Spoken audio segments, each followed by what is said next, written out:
All right, there we go. Welcome to Out It Continues. This is episode 274. 274. This is Game Design Month, week 2. Uh, and this is Out It Continues. This is a weekly podcast posted up every Monday on outitcontinues.com as an MP3. And as we talk about video games and related topics, it goes up a little bit before that on youtube.com/outitcontinues. This is where you can see my face and my guest over here. First, I am Staffa, but y'all know who it is. And my guest this week, I got a special guest host with me this week. This is Steve. How's it going, everybody? All right. Glad to be here. Steve is a senior game designer at a AAA studio. That's And right. Yep. you wanna list off some previous games you've worked on? Oh, sure. Yeah. I've worked on Lost Planet 3. I've worked on Microbot. That's top-down twin-stick shooter. Medieval Moves, PlayStation Move title. Coraline for the Wii. It's a PlayStation 2 game. Legendaries, first-person shooter. So a bunch of stuff like that along the way. Also done a few iPhone games here and there and stuff like that. So I worked on Tobuscus's game, Tobuscus Adventures Wizards. That's a pretty fun one. He's a crazy guy to hang out with. Had a good time on that one. But yeah. Nice. So he's worked on games. Couple here and there, yeah. Yeah. So, anyways, the structure for today's episode, we're going to first give the rapid fire interview questions to Steve, because listeners know that every time I have a new host or a guest on the show, I give them the rapid fire interview questions. After that, we're going to have our main topic, which is designing puzzles for non-puzzle games. So it'll be like action games, Yep. and action game. No. Lots of action. Yeah. So basically, like designing puzzles for a game that's either not like a traditional puzzle game, or like what I like to call problem-solving games, like Portal. Those are called puzzle. Like I guess people call them like physics puzzle games or action puzzle games. But I like to call them problem-solving games because I feel like that's what you're doing in those type of games. The whole time you're just trying to figure out how to get out, right? Yeah. So like designing puzzles in not those type of games. Exactly. After that, one quick announcement, and then we got a few news topics. So before we go on, I want to do a quick disclaimer that all opinions expressed on this show are not of our employers, past, present, or future. They are of our own. Hashtag don't fire stuff. So don't fire Steve either. That'd be good. Yeah. So let's get going. Sure. Rapid fire interview questions. All right. Are you ready? Let's do it. Did you even look at these questions? Oh, I looked at them, yeah. All right. There you go. All right. Hold on to your pants. I'm gonna explode. First question. What is your favorite console of all time? That's an easy one. The NES, or Nintendo Entertainment System.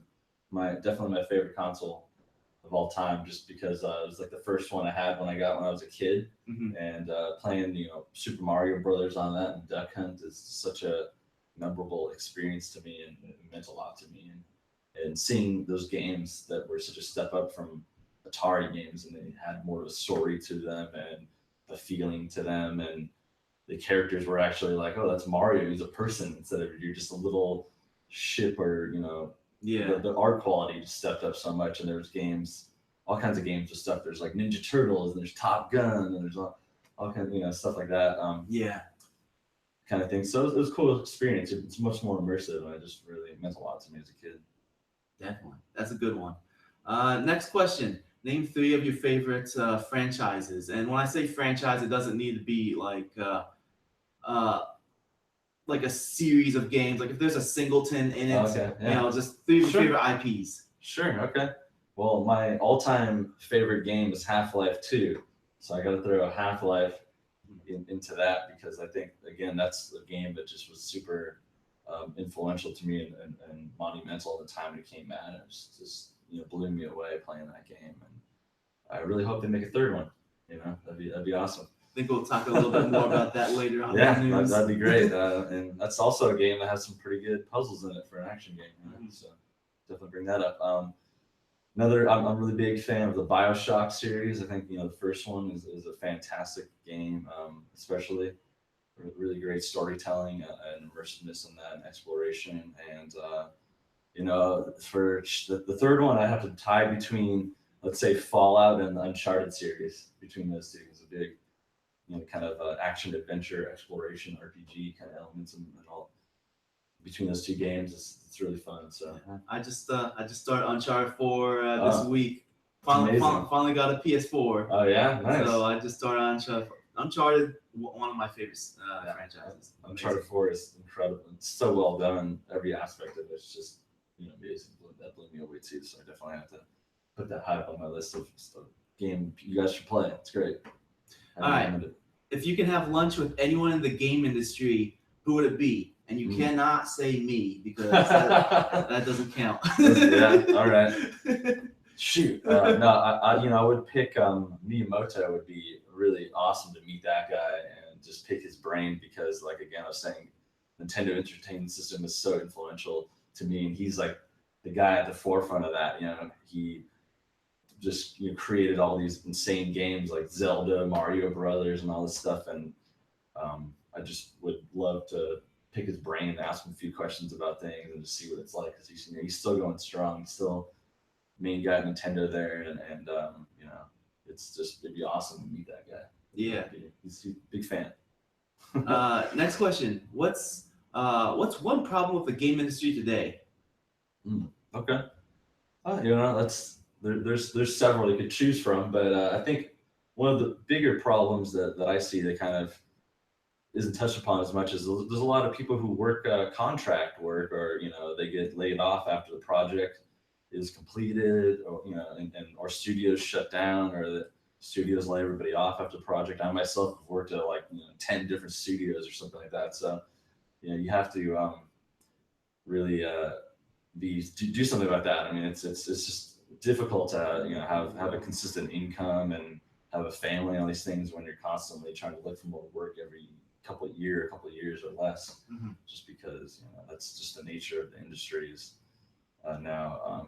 Similar to kind of like the special effects film industry, things like that, where people just really, they kind of just hire you for a few months when they need you, and then after that you can be laid off. So yeah, I know in Sweden, I don't know about right now, but like sometime during last generation of consoles, it was pretty bad in Sweden, where like just about every game that came out of Sweden had, even though it was developed by different studios, it was basically developed by the same people because after each project they moved on. They cycle them around. Yeah, they just these guys need you now, and it's true. There's a lot of pre-production parts that they don't necessarily need everyone there for that, or at the end of the game you don't need as many concept artists. So, there's not going to be a lot of concept artists when you're just fixing bugs. But if studios can get everything set up right, they can kind of start the next project going along and get those people on it, and kind of cycle them around and do everything right. It's just very hard to do, and funding can be difficult and things, especially nowadays. Not a lot of stuff is externally developed. It's all internally developed. So a lot of those independent studios, unfortunately, are pretty hard to find now that are of a certain size. So it's kind of a sad thing, but things change.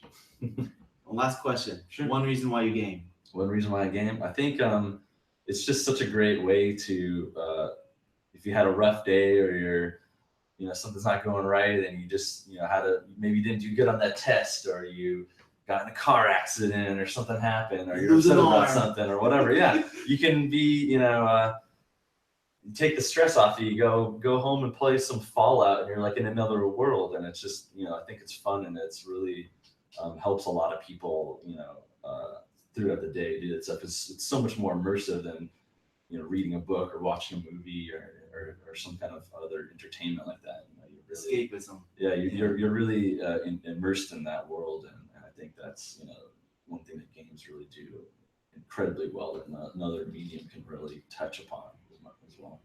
Well, bam! That's it. Bam! Rapid fire interview questions. We knocked it out. All right, so hopefully the listeners got an idea of who you are, Steve. And listeners, if you want to answer those questions yourself, as always, you can write into podcast@outofcontinues.com. Answer those 5 questions yourself. Send it in to me, and I'll read off your answers. I've had people do that before, and the opportunity is always there for you. So, anyways, let's move on and talk about designing puzzle games. And designing puzzles in games. And before I hand the steering wheel over to you and let you take reign over the discussion, let's talk about what exactly is a puzzle first, since we're in game design month and we want to understand why we're designing a game this way and so on. Mm-hmm. We got to break down to the most basics and understand what is a puzzle. And so I've been going through The Art of Game Design by Jesse Schell for several years because I'm such a slow reader. Just digesting it all the time, right? Yeah. Yes. Game Design Month is one way for me to come back to this book because I'm I'm so bad at reading books. So Game Design Month is a way for me to come back. And one thing that Jesse Schell talks about in here about what exactly is a puzzle and what makes it different from a game, and why some people don't consider puzzles as games is because in a game, basically, well, he mentions that there's certain strategies to conquer a game, and if a game has one superior strategy that always dominates the game, then that is what's the word that he used here? It is I should have highlighted this. He just calls it a dominant strategy when you use when you can find a strategy to just beat the game every single time. That's a dominant strategy. And that if a game has a dominant strategy, that's a bad game. You don't want a game that only has one strategy to beat the game. Sure. A puzzle, though, is a game with a dominant strategy. So what makes a puzzle different from a game is that once you understand the dominant strategy, once you understand how to solve that puzzle, you really can't go back and have the same enjoyment out of solving that puzzle again. Once you solved it, you've solved it. Yeah. So that's the major difference between a game and a puzzle. Sure. The major difference between a Rubik's Cube and playing solitaire. Solitaire is always different every time you play it. Rubik's Cube, it's once you understand the methods of aligning all the colors, those people can do it. That's the dominant strategy, right? You can do. Those guys are world record breakers at that. They know how to just dial that in really fast, right? Exactly. So there's not anything they're solving. They're just doing it by the strategy that you do it, right? Exactly. So it's no longer a puzzle if you had to literally no idea of the Rubik's Cube and someone hands that to you, and then you got to figure out how to do it. Well, that's like you're saying. The first time you would figure that out. Then after that, you go, oh, okay. Well, you just have to line up these corners and and then every time you'll succeed. And it's no longer really a puzzle. Yeah, it becomes more of a speed test, speed run type of thing. Yeah.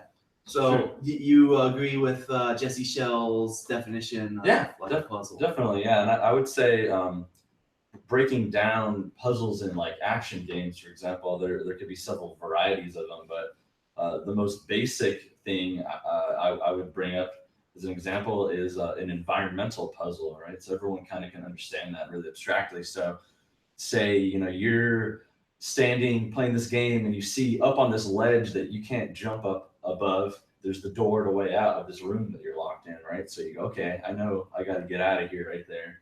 It's very clear to me this is the way out, and so but I can't jump up there. What am I going to do? That's the puzzle, right? That's the problem. So first thing you got to know is the problem, and then you kind of figure, okay, well, I could see if I could just get on something, I could get up there, right? And then maybe you're looking around the environment, and oh, look, there's a little block that you can push around. So you go up to interact with that, and you're able to push that. So oh, I can also jump up on top of this block and stand on that, and it gets me a little higher. So you would then figure out, I can push this block over to this edge that I can't get upon, jump up on that, and then get up on that ledge and leave the room, let's say. So that's just like a very basic kind of idea of an environmental puzzle that people can solve. So you put all the little elements that you have together, and then you have your aha moment, and this is how I get out. Another example is you go into a room and the door slowly closes ahead of you and you can't get out, and then you notice there's a big mark on the ground that looks like some kind of panel or something, and you step on that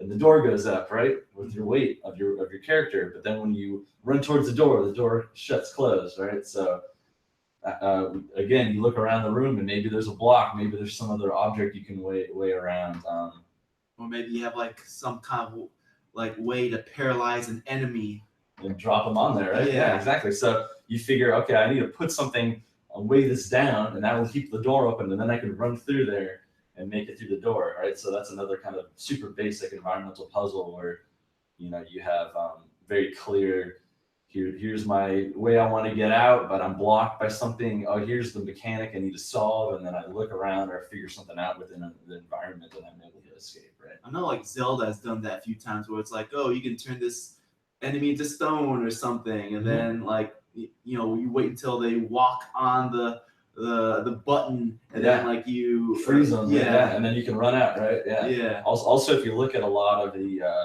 God of War games, they always have a lot of interesting puzzles. So the structure of the early God of War games are always, they have combat where you fight against some of the basic enemy types, grunts. You kind of go through the environment, do some combos, then you'll get to a puzzle room, right? And they have an example of number one from, I think it was God of War 2, where they actually have like a dead body floating around in the circle and the thing, and you have to go grab the guy off and put him on a weight thing. There's some examples of stuff like that, but they have some really interesting puzzles with reflecting light off of things and stuff like that. So they're a great example if you guys want to look at like some cool environmental puzzles. Like check out a lot of the God of War stuff, because that's basically they have three main tiers to their game. So it's like kind of exploration, fighting some guys, seeing some cool events. Then you do an environmental puzzle, and then they'll have a boss fight, which is the next type of puzzle I kind of would want to go into talking about. So instead of an environmental puzzle where you're trying to solve, you get to hear there a boss fight. A boss can come out, this big enemy that you have to fight, and that's a puzzle. You need to solve that abstractly, right? You can't just sit there and whack him enough until he dies. He's maybe it's invulnerable, and you have to know what the weak spot is, or you have to know when to dodge an attack. So in a sense, that's also a puzzle that needs to be designed. And as with any puzzle, the player has to understand clearly what the goal is. So in that thing, it'll be like, oh, I need to attack the boss, right? I need to use some weapon that I have, or something in the environment, or some other way to cheat it and get it, to see. And then also I need to dodge its attacks. It's a common thing in that too. This boss is a big thing. Like when I worked on Lost Planet franchise, there could be this huge monster that comes out, so you have to smash her, so you have to roll out of the way, and then maybe it's vulnerable to attack at certain times. And a lot of times in those games there's glowing parts on the creatures, so you kind of know, oh, that's a part I can attack, and maybe that only is available at certain times right before he's gonna hit you, so you have to be quickly shoot him, dodge, or something like that. You kind of have to get the rhythm down, the pattern, like you're saying. So you could get a strategy. You kind of want to get a dominant strategy, but in that case, it's not as easy because you're under pressure from that enemy, right? So it takes skill too. It's part of the puzzle. Yeah, I'd say timing and things like that, and figuring out the patterns and doing that is a really awesome kind of puzzle to do for a boss fight and stuff. That it could feel similar all the time, but the boss kind of usually will have stages. He's going to develop 3 different stages or do different behaviors and get more aggressive. So it helps you feel like a sense of progression within that boss, and it's getting harder to do. You're almost there to beat him, and then you feel really like, oh, I got through it. I beat that guy. That enemy. That felt rewarding, right? So that's you solving that puzzle basically. But that's abstracted, right? It's an enemy that you're attacking. Yeah. Within that environment, and then there are some other types of puzzles, like let's say games are like Fallout, like we were mentioning before. So they have a lockpick game, and that in a sense is like a puzzle, right? You need to go in there and figure out the feeling with the controller, feel the vibration, and you're picking that lock, and you do it. You get better at it, and you do it right. You can access different parts of the level or resources or stuff like that. So that's also another just type of form of a puzzle, right? And then has the same kind of rules that you need to have.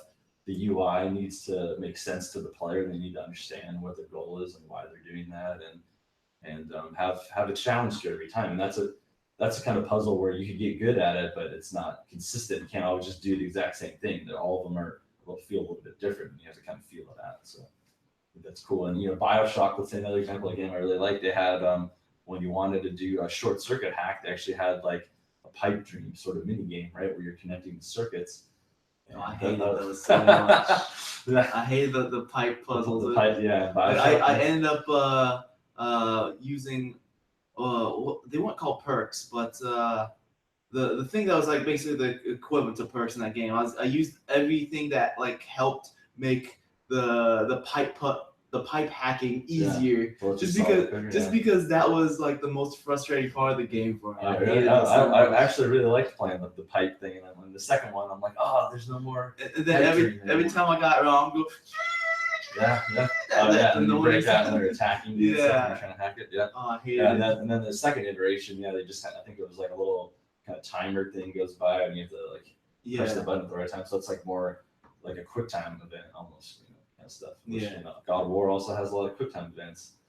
I guess potentially you could consider that as a puzzle, but really you're just kind of button mashing at the right time to do the thing, stuff like that. They're changing up, so it's not really as much as you trying to solve a problem. You're just kind of pressing the button instead. So that's why I like the original BioShock, where you actually kind of had to figure out the puzzle of that. One thing that I noticed from all those examples that you gave is that those puzzles that you all mentioned are integrated into the game where it makes sense in that world. Yeah. Like one thing that Jesse Shell mentions in his book is like a bad example of a game that has puzzles that aren't integrated very well. Like I think it's called like The Seventh Guest, where like you go around, it's like, oh, here's a bookshelf with cans, and then you have to like rearrange the cans with like letters to form a sentence, and then like a chessboard comes up, and then you have to like find a way to swap the black and white pieces in their spots, and then like a telescope comes out, and you have to like look through and align the planets, and all those. They make no sense. Very why? Why are you even doing all this? It makes no sense. Yeah. And like with all those examples you gave, there's a reason why you're doing all that. Even the pipe hacking, that is. I mean, if you just had the pipe hacking, like just pipe puzzles for no reason, that's like an iPhone. It doesn't make any sense. Yeah. But the fact that you're hacking using these pipes, there's a little bit of story behind it. It's integrated into the game where it makes sense as to why you're doing this. And it's for an immersive effect instead of you just going up and holding X to hack a thing. That's it's not as interesting or engaging versus you having to go and do that and choose like, I want to do this hacking thing and I get good at that. And I like just like in Fallout, you can just level that up and get high enough where you can just open up the doors almost immediately and get good at that. And they also have the computer terminal hacks too, in Fallout, where you're trying to look through and come break the code on that and decipher that stuff. So it's like another different little puzzle. But and a good puzzle like that, you're saying, is a good way to break up the gameplay, because a lot of times you don't want to be doing too repetitive of a thing. You want to switch it up a lot. So that's why there's a different kind of thing. That's why there's boss fights. That's why there are these little puzzles and things like that that are in the environment, because we want you to try to split up what you're doing and not get tired. You can only shoot at enemies for so long. You can only drive a car for so long. So always kind of want to cycle you through stuff. And puzzles are just a great way to kind of make you stop and think and do stuff. And so let's talk about like Fallout. Or, I mean, Half-Life. Let's talk about Half-Life now. Half-Life 2 has some really cool physics puzzles for the time, which were really crazy. They had a great physics engine in that. So you have to like, oh, maybe I take a bunch of this trash out of this thing and it opens up a gate here now, and like because of the counterbalance of it. And I have the gravity gun and I can knock objects around and pick up things and set them and stuff. So that was a cool game. I mean, now if you look back at it, people will play that and they probably go, oh yeah, that's pretty basic. But at the time, having physics-based puzzles in these games, I thought was like really, that was new. It was really well done and it was really cool, and the physics were really good on that stuff. Yeah. So I think those are interesting things to look back at, that old puzzles. And I think if people are interested in game design, they can sit and break down each thing and say like, how do you make an interesting puzzle where it's easy for someone to kind of come to the solution and figure out what they need to do, and they're really giving you very minimal clues. So you kind of we're not explicitly telling you like, hey, look, there's the door you need to get out of. Hey, here's a bunch of stuff that you need to take out of this thing so the doorway's up. We want you to kind of piece things together and figure that out. So and a lot of times when you're teaching somebody something in game, in a game, you want to kind of like show them an example of it and then have them do it a couple of times before you give them, in their own. And then you kind of want to reinforce it and bring it back again. So puzzles can use a lot of those mechanics that you learn that you have in the game that are unique to that game. And like example, a portal, like, if the first you don't have the portal gun, or you only have the one portal and the other one's already there for you, right? So they're kind of baby stepping you into the idea of how the portals work, and they're showing you, like, you look and see yourself in the portal the first time, right? So you can wrap your head around it and you understand that. And they're giving you basic puzzles, and then they're adding more layers on it. In Portal 2, now they have like that, like slime and that orange stuff that like makes you slide on. So you're kind of integrating that even more. So you're kind of always building upon stuff that you learned and adding more elements to that to solve more puzzles. But yeah, I know you're saying Portal is just like almost a pure puzzle game, right? In itself. But I think there's a lot of interesting lessons that you can learn, because Portal could have been a game like that could have been integrated in Half-Life. It could be Half-Life 3 with a portal gun potentially, right? And you can do, you could have used that in the game to get through, sneak by enemies and stuff like that, right? Mm-hmm. So there's interesting stuff at that, but they have it, a really confined structure, because that can get messy with a lot of bugs and problems if you jump into portals wherever you want. That could break a lot of scripted events. So you notice there are always a lot of the times you're locked in a room, or you're doing, you're in a very controlled environment, and there's certain surfaces you can't use it on. So, and usually like trying to limit you on like in between levels, it's like you can't make any portal at all. Like the very end of the level where you go on the tube. Yeah, we don't want you breaking and skipping out of the level and bypassing stuff. And people will come up with the craziest things to get out of puzzles and stuff like that. But one thing that I like to do in work, let's say when I was working on the Lost Planet series and I'm working on like some of the boss fights for it, I would have coworkers or whoever come and say, hey, come sit down, and I want you to play this thing. I'm not going to tell you anything about it at all whatsoever. I'm just going to hand you the controller, press start, play this through this thing, and I'm just going to watch you and take notes on everything you're doing and what you don't need to say anything. I'll just see what you're doing and see the look on your face and how you're progressing, and that gives me a lot of information. And maybe I'll ask some questions after that, but you learn a lot from just watching someone do something and trying to break it down. So I might change little things here and there and go, oh, I really wanted this person to look over and see this in this intro cutscene into this boss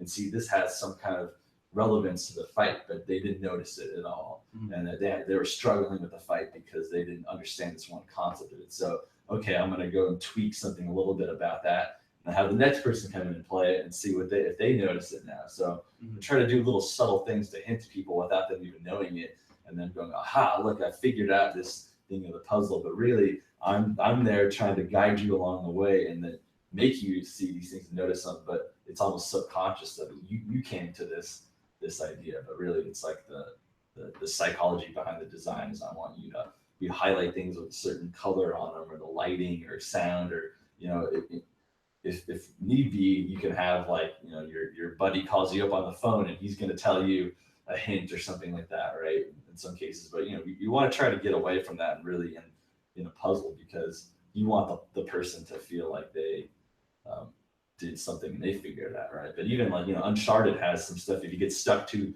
long in the area for a while, you can press a button and it'll help you, like show you and highlight those things. So that's kind of interesting thing in modern games where they'll go, okay, well, we want to make it accessible. We want people to get stuck on something for too long and put the game down. Yeah, exactly. So, and I'll have to go look it up online. I've done that plenty of times with Portal 2, where I put the game down. I didn't look it up online, because if I looked it up online, I'm cheating. Why am I even playing the game? Mm-hmm. Why am I even playing this if I'm going to look everything up online? So there has been times where I put down Portal 2 and came back later. And then you figured it out there, right? Yeah. Exactly. It was like instantly too. It was like, aha, you're sleeping at nighttime and you thought about it. I know how to do that, right? Like, why did I think of that earlier? Yeah, exactly. So that's kind of the fun of those things, but it's challenging on the design side of it. The perspective of that is that you want to make it balance the line between it's challenging, but people can still figure it out.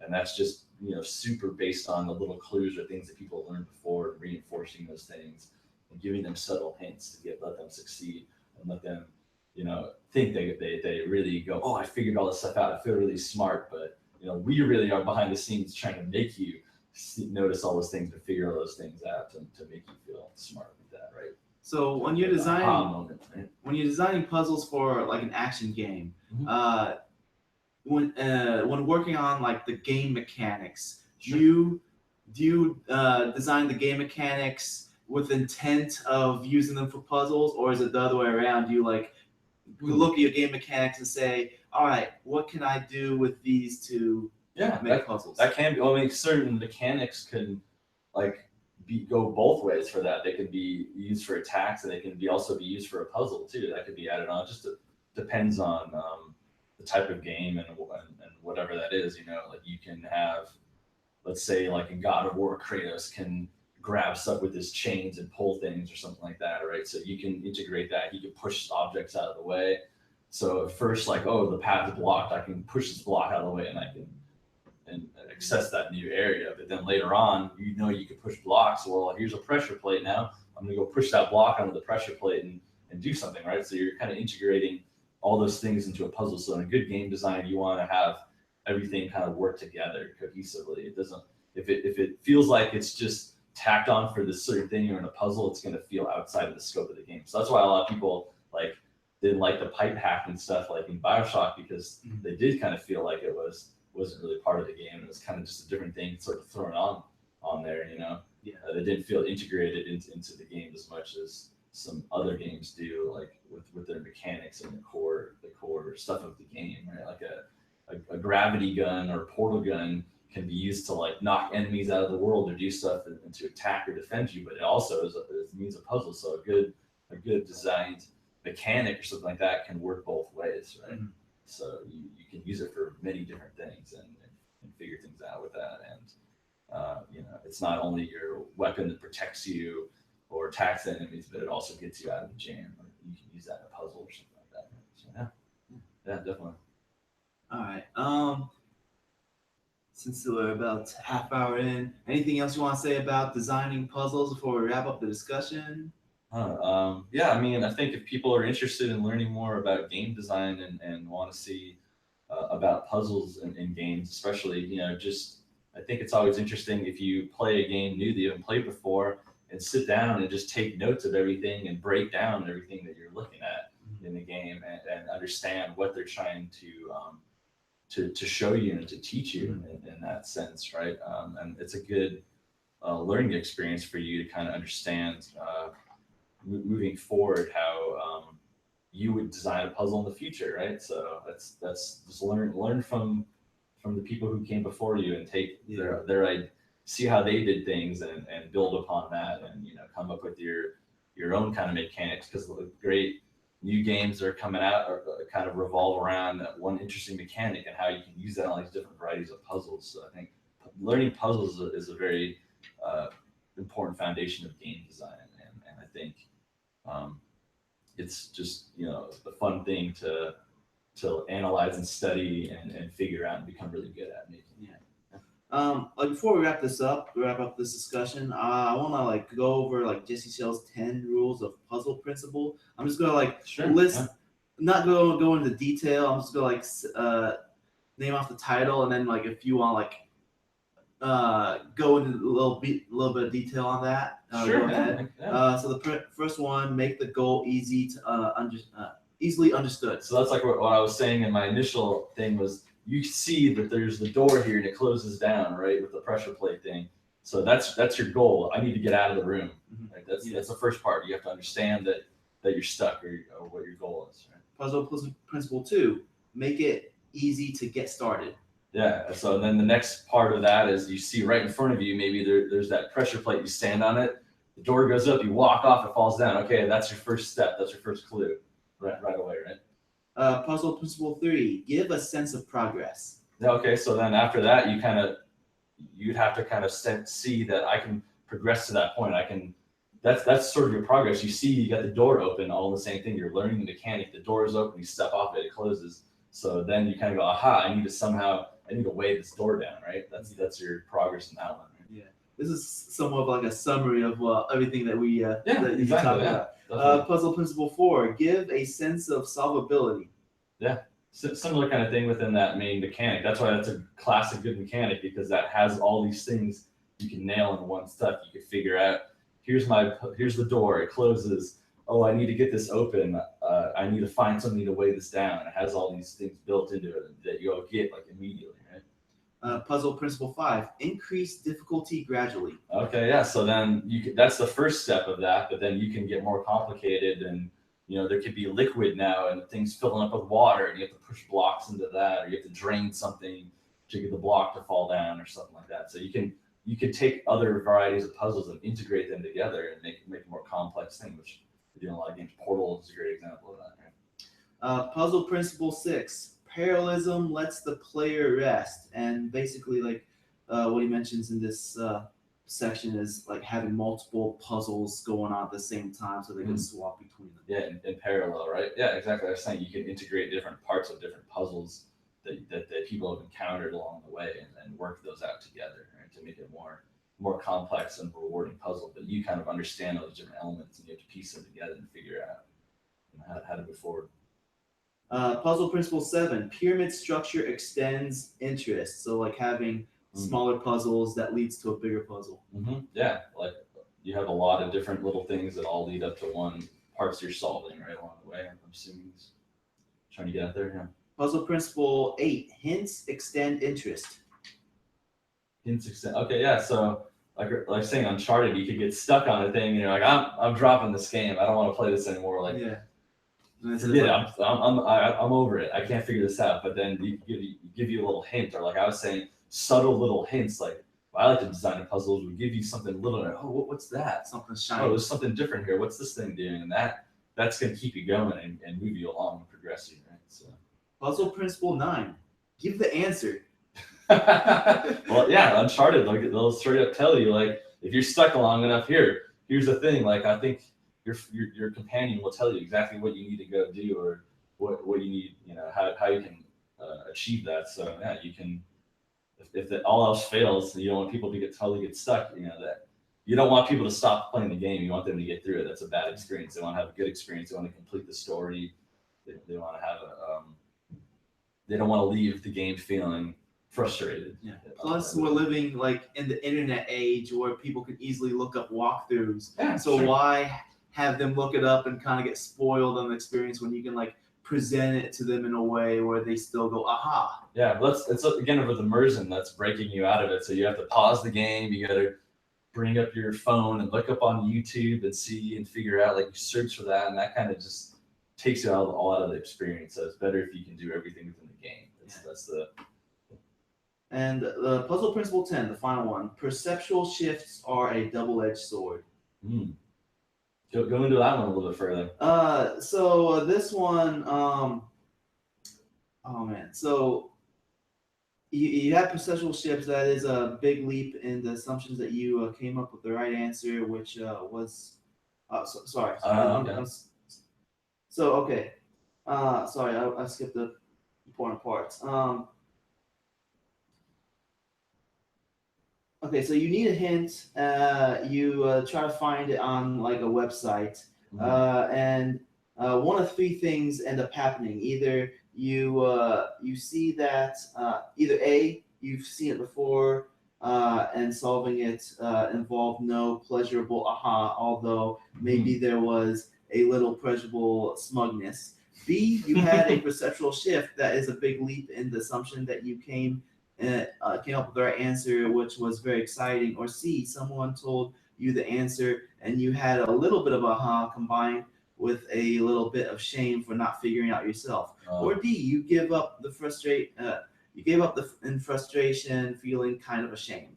And it says the point I want to make with this is that puzzles like this that involve the perceptual shift, where either you get it or you don't, are a problematic double-edged sword. When a player is able to make the perceptual shift, they receive a great deal of pleasure and solve the puzzle. But if they are not able to make the perceptual shift, they get nothing. Puzzles like this involve almost no possibility of progress or gradual increase in difficulty. Just a lot of staring and straining for inspiration to come. They are almost like riddles in this way, and generally you will find they should be used sparingly in video games or in any other medium where the player expects to be able to make continual progress. So good point there. Yeah. I like that. Good summary of that in there. All right. So, anyways, that's it for the discussion. Yeah. All right. So let's move on. But before we move on, you know, like one of the most amazing puzzles anyone can can come up with, can participate with. It's so easy to solve too, but you still get an aha moment afterwards. Oh, You want to know? It's called DreamHost. DreamHost, they're a web service that offers unlimited storage, unlimited bandwidth, unlimited user-friendly experience, unlimited puzzles. All that just for $7.95 US. That's a deal. Yeah, and during the month of Game Design Month, you can use the promo code Out of Continues. That's one word, no spaces, and it'll waive away the setup fee and get your free domain registration for the first year. Oh, you should say, but wait, there's more. Yeah. And then there you go. Puzzles. Free domain registration for a year. Nice. Yeah, exactly. DreamHost. I don't just talk about it. I use it as well. So let's move on. One quick announcement though. iTunes. If you use iTunes, please leave an iTunes review. It's one of the single most helpful things you could do for the podcast is to leave an iTunes review, because Apple goes by a week-by-week basis on reviews, and basically if a podcast doesn't get any reviews on a given week, Apple looks at that podcast as if they have no reviews at all. So they don't even show up on the podcast charts. So please leave a review. But if you can't leave a review for whatever reason, you can still help out the show by sharing the podcast on social media such as Facebook, Twitter, Reddit. Tell your mom, tell your friend, tell your dog. Tell your dog. And if you don't like this podcast, tell an enemy. Tell someone you don't like. Make them lock them in a room and make them listen to it until they figure out the way to get out. Right? Don't hurt people. Make a puzzle out of it. Yeah. Exactly. But yeah, let's move on to the news, and we're gonna do that by screen sharing. There we go. All right, we're screen sharing. So here we go. First news: Kojima provides update on Death Stranding, which is his new game. Talks about naked Norman Reedus. I wanted people to see first a naked Norman Reedus. And intriguing. The funny thing is, like, after this this interview came out, people on Reddit posted a picture Norman Reedus in his mocap suit holding a plastic baby doll, and Kojima next to him. And like the caption says, when Sony gives you a blank check to make your celebrity friends do weird things. Can't wait to see how that turns out. Yeah. Yeah. So basically, the update. Sorry, I'm like going further away from the microphone. It's probably sounding bad for the listeners. But the update that he gave us at this point is that they're still working on the engine right now. So sounds like they're pretty early in production, right? Yeah, probably several years out then, I'm guessing. Yeah, so we're probably going to see this game around 2025, maybe? Yeah, 2030. Yeah, maybe they're doing some mocap shoot kind of for like another sort of teaser thing or trailer or some stuff like that, some early vertical slice or something. Mm-hmm. Definitely, we're most likely not going to see this game in 2018. That's my guess. Oh, yeah. Maybe 2019. Yeah, 2020. He's gonna need probably like 4 years or something to come up with something like this. Yeah, so regardless, I'm excited. Are you excited? Yeah, can't wait to see what he comes up with. Yeah, it'd be great with Sony. Very, very interesting. Oh, okay, so next article I got on here is from Polygon, and the listeners or the viewers who watch the YouTube video usually see that I have articles from GameSpot, and I don't usually use Polygon anymore because Polygon disgusts me. I stopped using Polygon when it was last year during Game of Thrones. Like every single Monday, they posted a new article saying how last night's episode was terrible and this and that. And I'm like, this is the best season yet. They're just doing this for clickbait. Yeah. And and so right now they have an article up. Call of Duty WW2's diversity is nothing more than marketing. And basically, the new Call of Duty game that's coming out this year, made by Sledgehammer. You used to work there, right? Yes. Yep. So you got a few years ago. Yeah, you have some friends that are working on this game. Yeah, definitely. Yeah. So hi to those guys. Yeah. They added diversity in the game, like I think mainly in the multiplayer, where you can have different races and genders. I think there was mentioned that in the campaign, you can play as a female sniper as well. Oh, really? Yeah. So there's some diversity in the game, and Polygon is like, oh, this is not historically accurate, and they're only doing this for marketing. What are your thoughts on this? Yeah.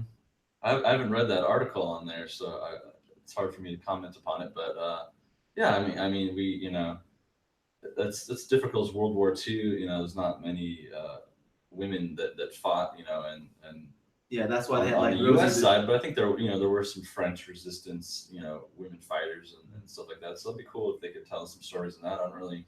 Yeah, the sniper's French. Oh, okay, yeah. That's cool to, kind of the old Call of Duty way to mix up and have some different characters and some stuff like that storylines. So I think it's interesting. Yeah, it seems like maybe they're trying to get people kind of to read it and say that stuff, but it's hard to say when the game isn't out. But it sounds like they're really trying to include other people in that and within the multiplayer even and stuff like that. I feel like Polygon would have wrote this article either way, whichever way Sledgehammer's going to go. If they were going to make it historically accurate, Polygon would have wrote the opposite. I'd be like, oh, this is sexist. This is whitewashing. Well, not whitewashing, but this is misogynistic. This is only white males. What is going on with this game? Yeah, there is no diversity. I feel like Polygon would have wrote whichever way the game was going to be. They're going to write about how they're doing it wrong. Oh, okay. Yeah. So I feel like it's like no matter what, they're going to get. They're just trying to get some people tuning in and reading that you're saying, right? Yeah, they're going to say something negative about it regardless. Yeah. Yeah, That's how I feel I'll have about to check out this. that article. Yeah, thanks for bringing that up. Yeah. But yeah, you're right about like no, on the American side, like I mean that's why we had like Rosie the Riveter was Yeah, was like a um like a mascot for females because of the fact that females in the United States side weren't in the war, They so were back like making all the making the ammunition. stuff. Yeah, for making all the resources and sending out. But yeah, there were Yeah. definitely nurses and paramedics and things like that. This There is were women. unbelievable. I can't believe they would add diversity to this game. I haven't personally worked on a World War II game, so I haven't do a lot of research into the extent of the women played in, for example. But I know that there were some French resistance fighters, and I think that's really cool that they're going to have that in the game. Yeah. I don't know if that's been in a World War II game already before or not. I'm not sure about that, but Not sure. yeah, but I think I really can't wait to see what these guys have in store, and the trailer looks awesome. I'm very excited. From what I understand, like the diversity part is mainly for the multiplayer. Oh, okay. Yeah. I think. Yeah. I mean, like being able to like choose what race and gender. Sure. I mean that way, like it adds immersion. Like you create yourself. Yeah. It's like okay, I'm going to create me. Sure. I'm going to I'm a black woman. I'm going to make a black woman. They weren't in the war, but whatever. Yeah, that's fine. So whatever. That's what I think. So they're trying to say that that's just kind of checking off the boxes of that stuff. I guess, right, about our supporting cast. Yeah, I think that seems they're not really giving credit, and they haven't seen the whole thing. This is just based off of kind of their announcement of that. So the game isn't even out yet. I think I know the guys over there, and they do a really good job with this kind of stuff. And I believe Advanced Warfare was the first Call of Duty multiplayer actually had plays a woman character in it. I think so, yeah. And so that was also Sledgehammer. Yeah, exactly. So definitely. Did you work on that game? Yes. Yeah. Oh, nice. Yeah. Congrats. I worked on some of the multiplayer stuff. Actually, if you play the sideshow map, they got my name as graffitied on the bathroom stall in there. So oh, nice. Look at that. Nice. So you weren't the one that made Press F to pay respects. No, I was not. No. That was not. You had nothing to do with that. No. All right. Let's move on. So let's talk about Prey for a moment. Prey is out now. I haven't played Prey, but it's also out on PC now, so we could probably find out soon once the reviews come in. But they're talking about how the developers talked about how they doubled down on the thoroughness on developing the PC version of the game because of the fact that Dishonored 2 had some issues on launch with PC, and now those issues are fixed, through patches, but they don't want the same launch issues with Dishonored 2. Oh, sorry, with Prey coming out. So they don't want the same issues on the PC version. And quite a few people or just about everybody was concerned about the PC version of Prey because of the fact that the demo was released on PS4 and Xbox One, but not PC. Yeah. So it's like, okay, is it going to end up being really bad? Is that why? Okay. And the next article I have on here, they explain why there's no PC demo, and they say it's because the PC version's on Steam, and Steam has like the 2-hour return policy. Like if you've played a game for less than 2 hours, you can return it. So I don't really need a demo then. Yeah, do you think that's like an acceptable answer to why there's no demo? Yeah, I think that you can buy it and play it, and if you didn't like it, then I think that seems fair. Yeah. Demos can be a lot of work, and it's tricky. So I could see why maybe that seems fair. You can't really do that on Xbox. You can't go buy the game and then play it for 2 hours and return it and you get your money fully back for it. Yeah. So I think that's The thing is though, like this. Yeah, that sounds like it. Makes sense in that perspective, but at the same time, you gotta like put down the $60 to Sure. like play those first 2 hours to Yeah. be like, Good point. okay, yeah, I Good like point. this game, or no, this is not for me. Yeah. So Get money back, right? I mean, the whole point of demo, for me at least, is like for marketing to see if you even are into the game. Yeah.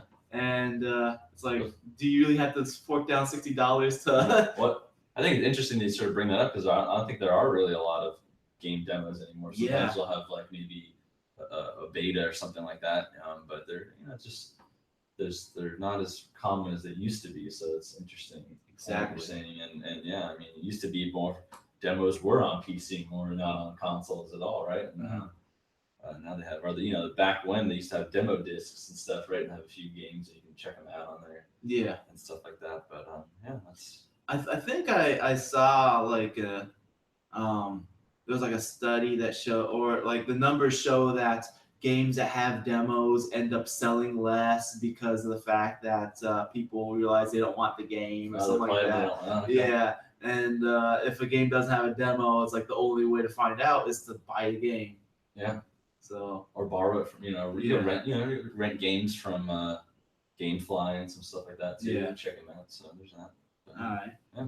Let's move on. Let's talk about Half-Life. Ooh. Portal, Left 4 Dead. One of the looks like the writer was I can't Chet F. I can't even like pronounce that. Felicic. I don't even know. Chet. Mr. Chet. He left Valve. He's been with the studio for 12 years. Worked as a writer for Half-Life 2 Episode 1, Half-Life 2 Episode 2, Portal, Left 4 Dead, and he is now gone. And he says, I worked there for 12 years, shipped a bunch of great games and some amazing hardware, and wanted to change things up. So what do you think this means for the future of Valve games? I mean, it doesn't sound like he left with bad blood or anything. It doesn't sound like he left because they're not working on games. It just sounds like he wanted a career change or something. Oh, well, I mean, they haven't really put out any sort of games that maybe he had worked on in a while, or there too, because they haven't made another Portal, or they haven't announced anything with any of those franchises that he's worked on. So maybe he's kind of trying to do his own thing now, or go to another company. I can see. Yeah, it doesn't say that he's done anything for Dota 2, which is the main game. That's what they've been working on now, right? And Counter-Strike, right? Those are their main things that they're running on. So Counter-Strike has no story. Dota 2, I don't think it has a story. Maybe. I'm not really sure about if it's potentially could have done some writing on it, but it sounds like maybe he's better somewhere else. And that's cool. He's worked on a lot of great stuff, so very interested to see what he ends up doing next. That's awesome. It's cool. What do you think? What's your opinion on like the future of those games, though?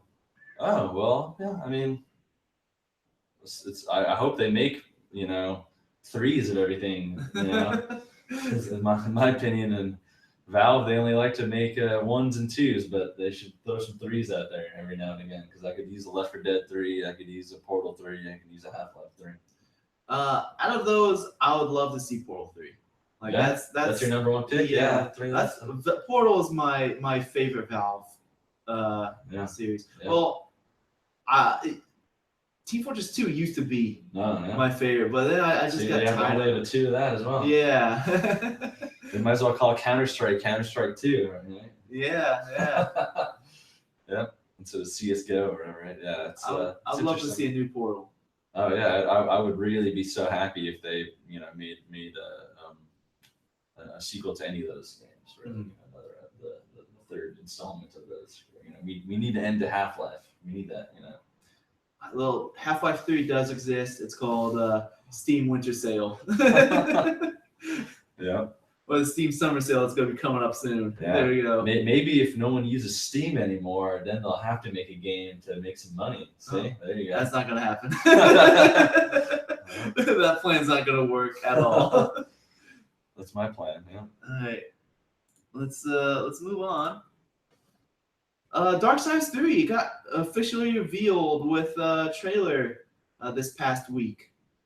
So Darksiders 1 and 2, I mean they're good games. I don't think they got bad reviews at all. They got pretty good reviews. Yeah. The first one was kind of like a Zelda-ish game. The second one was like um, it was more like an action, more action based and more like had to do with like loot driven stuff, I suppose. I don't know. I didn't really play the second one. I only played a little bit of the first one, but I know that there was a difference. Have you played either of those games? No, I haven't. And people thought that the series was going to end after that because um, who was it? Like Nordic Games, the original Nordic Games. No. Was THQ originally was publishing this? Yeah, it was Nordic THQ. Bought them. Yeah, Nordic. They bought the it. IP or something? Yes, that's correct. Okay. It was THQ. I can't remember the name of the developer though, the studio. But they lost Darksiders. It was no longer in their hands. It went to Nordic. Yeah. And like there was like this big plan for 4 games because each game is going to be a different horseman. Oh, okay. Yeah, the Apocalypse, right? Yeah. And there was even a comic that came out with the first game and had like all 4 of them. So like the character designs are made and everything. So the next one looks like it's the female. So I need to move this more towards my mouth. Can't remember which one she is, but it's the female character, and I'm not gonna play the trailer because I don't want Korea to have a war with me again. I might go into that late. I'm not gonna go into that right now, but Korea went into war with me over me showing trailers in the past, trying to claim that the video is theirs, which it isn't. Yeah. But different from that. yeah, so I'm not gonna show the trailer. But it looks like it's gonna be about the female character, and I'd assume that the gameplay will be different because that's how it's been so far. Like each game has been having some different gameplay. Oh, each character. Yeah. That's cool. But I wonder what the original developers think about this. The fact that I better shut that up. Oh, there we go. It's my landlord trying to call me up. She wants me to get change for her. Can you break this $100 bill for me? Anyways, so I wonder what the original developers think about this. The fact that their baby has been adopted and it's being continued by someone else. Well, it says many ex-Visual Games employees who worked on the original Darksiders and its sequels are they at this new studio too. Oh, nice. Gunfire Games. So that's cool. Yeah, that's Okay. Great to hear that. Yeah, that's really good that they want to continue their story. Yeah, it's cool. Very cool. But yeah, hopefully this turns out well. And like the art direction looks pretty good. I mean, it looks similar to the previous ones, except current gen looking. It's a bit more smoother, so looks good. I mean, did you watch the trailer? I haven't seen that either. No. It looks pretty good, but I'm not going to show it on the podcast. Yeah, don't get you in trouble. Yeah. All right. So a few weeks back, I talked about these games getting inducted to the Strong Museum Hall of Fame. It was like there's 12 games that were nominated. And of those 12 games, let me go over those games real quick for the people that aren't watching but are listening. So the 12 games include Donkey Kong, Final Fantasy VII, Halo, Windows Solitaire, Mortal Kombat, Myst, Pokemon Red and Green. That's the Japanese versions. Portal, Resident Evil, Street Fighter 2, Tomb Raider, and Wii Sports. Oh. And what I said last time was that out of these, I think they're all good nominees except for I didn't really dig Final Fantasy VII and Tomb Raider. I think those are the ones I said that probably. That's the original Tomb Raider, right? Yeah, the original. I feel like I think those are the two that I mentioned that probably aren't as as big milestones in Yeah. gaming history as the rest of them And are. Windows Solitaire on there, so it's funny that they have that included. Yeah, because it's at one point it was the most played PC game Yeah. because people would play it at Right. work. People buy it. Yeah, it comes on the computer automatically. Yeah. Right? So yeah. So It's interesting. let me make sure this doesn't autoplay. Stop that. All right. So out of those 12 games, the 4 that got nominated are Halo Combat Evolved, Pokemon Red and Green. What are the other 2? Oh, Mortal Kombat. Oh wait, no, that's not it. Oh, that's Street Fighter 2, and what is that one? Do they say which ones you're saying? Maybe they haven't selected them yet. They did. Those are just on there. Those are the 4. Oh, here it is. Donkey Kong. That's Donkey Kong. Why the heck do they? It's like It's like the old arcade version. So Donkey Kong, Halo Combat Evolved, Pokemon Red and Green, and Street Fighter 2. Yeah, I think those are good. Good. Yeah. Yeah. Those are classics. Yeah. Yeah. Sure. I mean, awesome. we got the war with Billy Mitchell, the Donkey Kong, King of Kong. Yeah. Halo, I think is definitely should be a game that's should be noted in a Hall of Fame because it really modernized first-person shooters on the console. Mm-hmm. I mean, first-person shooters on console today still have a lot of like game design elements that were popularized in Halo Combat Evolved. Definitely. I mean, especially like utilizing the dual sticks really well. Yeah. I mean, like definitely. A lot of people give credit to like GoldenEye 007 for making first-person shooters popular on console, but I mean, like if you play it right now today, it's a joke. The controls are very weird and different. Yeah. It's very hard to play. You can't really look up and down and around. You kind of just strafe and shoot straight ahead. If you play Halo Combat Evolved today, it's still playable. It holds up, right? Yeah. That's a good one. Yeah, so I think that's definitely. It still has the feeling of like a more modern shooter in terms of the controls, right? So that's the really interesting thing about it. Pokemon Red and Green. I mean, like it was a phenomenon. It's it's very simple. Doesn't have like a deep story or anything like that, but like just the whole collecting aspect. Plus, you have like 2 games that you have to like connect together to be able to collect all the Pokemon.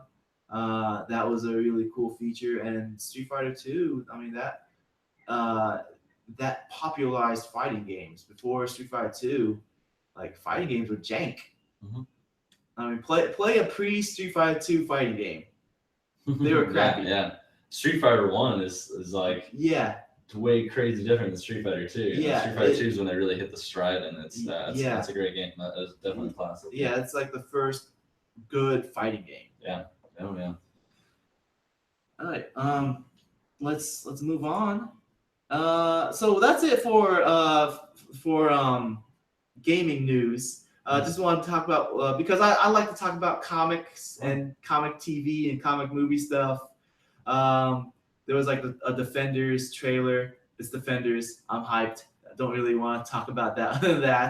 But the Marvel Inhumans TV show, we get a picture of them, and so this is how they look. We also got like a teaser trailer with this dude over here. I don't know what the character's name is, but he's played by the dude who played Ramsay on Game of Thrones. That's cool.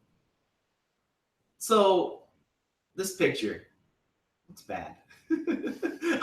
I'm not gonna lie. I mean, I've been loving Marvel's TV stuff so far, but this looks like some like bad Halloween costumes. I mean, this is. Let me show like the comic version of almost the same picture. This is a very similar picture. It has most of the same characters as a couple of characters aren't on here that are on the other picture, but I mean, look how much cooler this looks in the comic version. Like their character designs look really cool. Yeah. Like all the characters look very detailed. It looks very stylish.